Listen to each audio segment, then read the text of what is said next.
شايف ان الاندر ار مهم في حياتنا؟ لا، انا شايف اللي هو دوت يعتبر زي بتوع الاغنياء. تمام. زي الشوزي والكلام من ده كله. زي الشوزي والكلام من ده كله. تمام. زي الشوزي فعلا. تمام. ايوه صح. ايه رايك في الناس اللي بتجيبه عمال على بطال؟ والله دي بتوع الناس الاغنياء بقى، ويعني ما نقدر نقول لهم طالما هم معاهم فلوس يجيبوا احنا بقى الناس غلابه على قدنا. صحيح. تعرف حد من صحابك يتعامل او اشترى اندر ارم او كلو؟ في كتير، في اللي معاهم فلوس. صحيح. في اللي معاهم فلوس طبعا. منين يودي على فين؟ واحنا الحمد لله برضو نقول على النعمه اللي احنا فيها احسن من غيرنا بكتير. صح. يعني نحمد ربنا. الحمد لله. صح ولا غلط؟ الحمد لله. دي اهم حاجه. حياة النبي محمد دي اللي تجيب لي جلطه. الحمد لله. صح ولا غلط؟ طبعا صح. طبعا. في امل يا جماعه، في امل. طبعا. طب هسألك سؤال تاني، الاستريتش ماركس بيمثل لك ايه في حياتك؟ والله يا دي حاجه طبعا نفسي فيها اجيبها، ويعني نفسي الواحد نفسه في كل حاجه، اللي هو يجيب كل حاجه بس. صحيح. هي الاستريتش العربيه،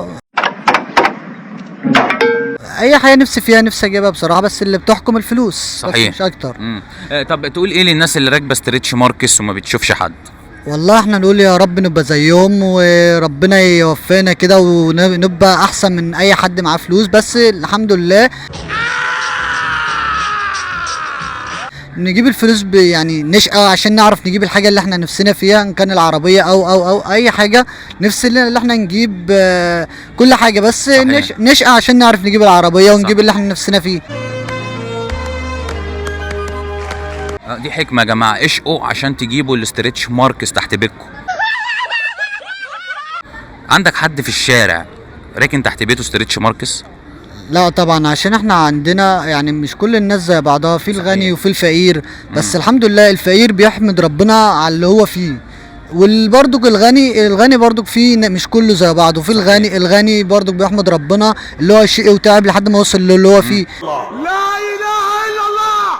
في ناس تانية جابت الحاجة دي بالراحة من غير ما يحسوا بالفلوس ومن غير اي حاجة. برافو عليك. واحنا في الاخر في الاول نقول على النعمة اللي احنا فيها الحمد لله، على الشكر اللي احنا فيه.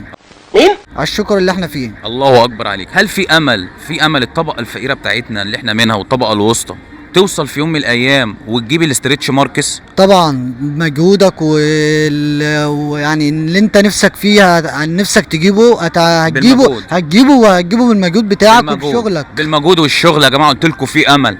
انت مكانك مش هنا. في امل ان احنا نركب